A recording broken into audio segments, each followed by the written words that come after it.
गुरुर्ब्रह्मा गुरुर्विष्णू गुरुर्देवो महेश्वरः गुरुः साक्षात् परब्रह्म तस्मै श्री गुरवे नमः। श्री स्वामी समर्थ महाराज की जय। नमस्कार। श्री स्वामी समर्थ सगळ्यांना। स्वामी समर्थ कृपेनं मी वस्त्रांचा माझा ऑनलाईन व्यवसाय आहे, पण बऱ्याच अशा बायका असतील ज्यांना आवड आहे वस्त्र शिवण्याची पण जमत नाही आहे, अशांना एक सेवा म्हणून मी शिवून दाखवणार आहे आज कंथा टोपी। शालीची व्हिडिओ याआधी मी अपलोड केलेली आहे। 1 फूट मूर्तीसाठी साधारण 23 बाय 10.5 इंचाचा आयताकृती अस्तराचा तुकडा कापून नंतर त्याच्यापेक्षा थोडंसं एक्स्ट्रा वेल्वेट कापून घेतले। नंतर ते जोडून घेऊन त्याच्यावरती लेस लावली आहे। त्याची कृती मी ह्याच्या आधीच्या व्हिडिओमध्ये दाखवली आहे, वाटल्यास तर डिस्क्रिप्शनमध्ये मी त्याची लिंक शेअर करते। आज स्पेशली मला कंथा टोपी दाखवायची आहे। कंथा टोपी ही स्वामींची अतिशय प्रिय अशी टोपी आहे। अक्कलकोटमध्ये किंवा अनेक मठांमध्ये कंथा टोपी जास्तीत जास्त वापरली जाते। शिवायलाही सोपी आहे, फक्त त्याच्यामध्ये अवघड एकच आहे की कुठंतरी एका साईडला तिरकं गेलं आहे असं होतं। बऱ्याच मी ऑनलाईन विक्री करणाऱ्या बायकांच्या सुद्धा कंथा टोप्या बघते ना, तर त्याला फिनिशिंग नसतं, कुठून तरी वाकडं, म्हणजे जे एक त्याला व्यवस्थितपणा पाहिजे, प्रॉपर शेप तो नसतो।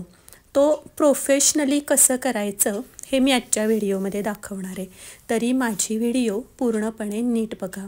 आणि ज्यांना शिवायचं नाही आहे, ऑर्डर करायची आहे, त्यांनी स्क्रीनवर माझा नंबर दिला आहे, त्या नंबरला मला कॉन्टॅक्ट करून ऑर्डरही बुक करू शकता। शाल तर तयार झाली आहे, चला आपण आता टोपीकडं वळूयात। टोपीसाठी मी आत्ता इथं ह्याला मी रबर शीट घेतलं आहे। हे तुमच्याकडं हे नसेल, हे जे प्रोफेशनल आहे त्यांच्याकडंच असतं। 7-7.5 इंच हा साधारण टोपीचा घेर असतो। 1 फूट मूर्तीच्या मापाची टोपी मी बनवते आहे। डोक्याचा आकार घेतला आहे आणि 7च्या निम्मे किती होतात? 7च्या निम्मे होतात 3.5। 3.5 घडी केल्यावर 3.5च्या निम्मे बघाल तर 1.25 ते 2 इंचाची खालची रेष आहे। उभं बघाल तर 3.5 इंच आहे। अशा आकारानं पान आकार देऊन घेतला आहे। आता तो जो पीस आहे तो ठेवून त्याच आकारामध्ये जे मेन फॅब्रिक आहे, तुम्ही वेल्वेट वापरा, तुमच्याकडं जे असेल ते वापरा, त्या मेन फॅब्रिकचे 2 पीस काढून घेतले। इथं तुम्ही कॅनव्हासही वापरू शकता, कॅनव्हासनंही फिनिशिंग खूप छान येतं। फक्त महत्त्वाचं आहे त्याचा जो शेप आहे प्रॉपर तो एकसारखा यावा। ह्या साईडला तिरकं गेलं आहे, त्या साईडला असं होऊन देऊ नये, यासाठी हा कॅनव्हास पेपर जोडताना नीट जोडा। तिथं फक्त तुम्हाला काळजी खूप घ्यायला लागेल, नाहीतर टोपी शिवायला खूप सोपी आहे।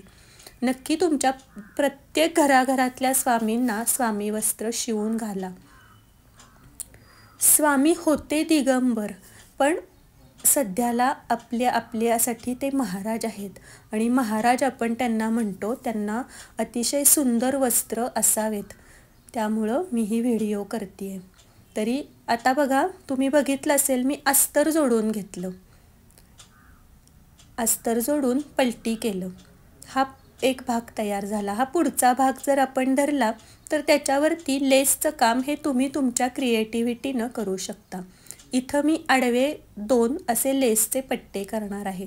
हे तुम्ही तुमच्या आवडीनं डिझायनर काहीही बनवू शकाल। तुम्हाला जर लेस नसेल आवडत, तुम्ही नाही लेस लावलीत तरी चालेल, भरपूर लावलीत तरी चालेल, काठ असेल साडीचा तो लावलात तरी चालेल। आता हे सुद्धा जसं आपण अस्तर आहे ही दापटीप मारून घेऊयात। हा मागचा भाग आहे। आता हे आपले दोन्ही भाग तयार झालेत। आता इथं थोडंसं अस्तर कमी पडलेलं तिथंही मी जॉईंट करून घेते।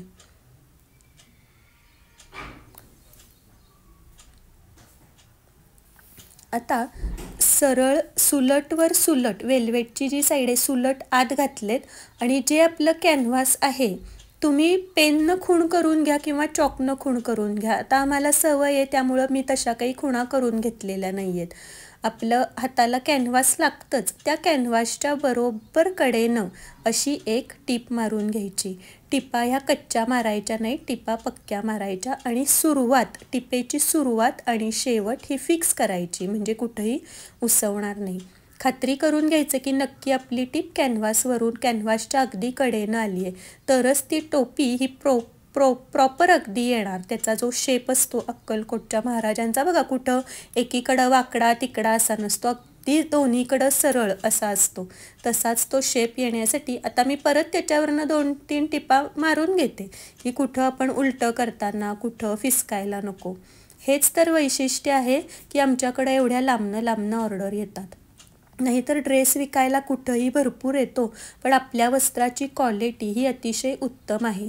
ज्यांनी वस्त्र घेतली आहेत सगळ्यांना माहिती, आणि माझ्याकडं परत रिटर्न सारख्या ऑर्डर येत आहेत. थोडंसं बघा, इथं थोडीशी टीप माझी आत गेलेली, मी तीसुद्धा उसवून काढली. का तर टोपीला एक प्रॉपर शेप दिसलाच पाहिजे. प्रोफेशनल आपण पैसे घेतोय तसं काम आपल्याकडून झालंच पाहिजे. इतका बारकाव्यानं हे काम असतं. त्याच्यामुळंच कधीतरी इकडं तिकडं वेळ कदाचित लागू शकतो. शक्यतो माझ्या ऑर्डर तर सगळ्या मी वेळेतच देते, कुणाला डिले करतच नाही. तरीही कदाचित जर कधी उशीर झालाच असेल तर त्याच्यामागचं कारण हे की हे खूप बारकाव्याचं काम आहे. झाली बघा, कंथा टोपी शिवून झाली. या कंथा टोपीमध्ये आपण आपल्याला पाहिजे असे आकार देऊ शकतो.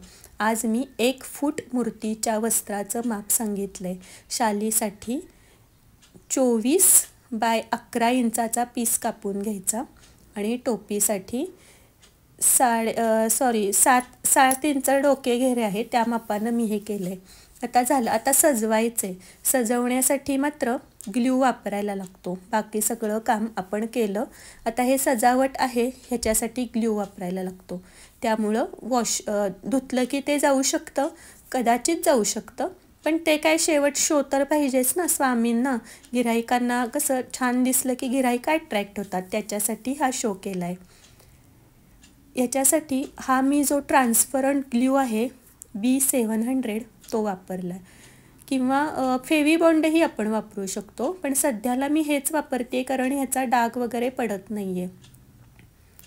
आपल्या आवडीचा कुठलाही पॅच किंवा कुठलाही खडा, हे सगळं तुम्ही तुमच्या क्रिएटिव्हिटीनं आणि तुम्हाला सहज उपलब्ध होईल अशा साहित्यामध्ये तुम्ही ही सजावट करू शकता. तर माझी व्हिडिओ जर आवडली असेल तर नक्की माझ्या व्हिडिओला लाईक करा. जर कुणाच्या घरी स्वामींना असं वस्त्र शिवण्याची हौस असेल तर अशा व्यक्तीपर्यंत एक स्वामी सेवा म्हणून माझी व्हिडिओ शेअर करा. तसं बघायला गेलं तर वस्त्र शिवून विकणे हा माझा व्यवसाय आहे, पण मला एक व्यक्ती अशी म्हटली की तू देवाच्या नावावर पैसा कमवतेस.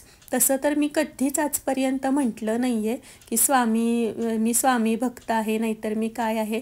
मी एक सेवेकरी आहे आणि मला ती गोष्ट माझ्या मनाला खूप लागली आणि त्या दिवसापासूनच मी स्वामींची वस्त्र आपण शिवायला शिकवायचे. घरोघरी ज्या बायकांना वस्त्र घ्यायला जमत नाही आहेत त्यास प्रत्येकापर्यंत सेवा म्हणून हे मला पोचवायचं आहे. माहीत नाही ही सेवा आहे का काय आहे, पण सेवा म्हणून रुजू व्हावी ही महाराजांच्या चरणी, हीच माझी प्रार्थना आहे. आणि जर तुमच्यापैकी कुणी कंथा टोपी शिवली तर माझा जो नंबर मी मागं दिला आहे 9975010606 या नंबरला मला त्याचा फोटो नक्की शेअर करा. मला खरंच खूप आनंद होईल की मी काहीतरी शिकवलं आणि ते कुणीतरी काहीतरी त्याचा उपयोग करून घेतला. आता हा ग्ल्यू चिटकवल्यानंतर 2-3 तास लांब ठेवून द्यायचं. हे त्याच्यावर धुरळा वगैरे बसणार नाही अशा रीतीनं हे ठेवून द्यायचं. कडेनंही मी जी स्टोन चेन मिळती ती वापरली आहे आज. खूप स्वस्तात मस्त असा तुमचा ड्रेस तयार होईल. आपण आता स्वामींना घालूनही बघूयात फिटिंग कसं झालं आहे ते. याच्यासाठी स्वामींच्या डोक्याचा घेर आणि माप शालीचं हे मी सांगितलं आहे, तरीही तुमच्या मूर्तीच्या मापाप्रमाणे तुम्ही डोक्याचा घेर घेत जावा. ही ऑर्डर होती माझ्या एक्झॅक्ट बारामतीच्या एका ताईंची आहे, एक्झॅक्ट लक्षात नाही माझ्या खरं तर.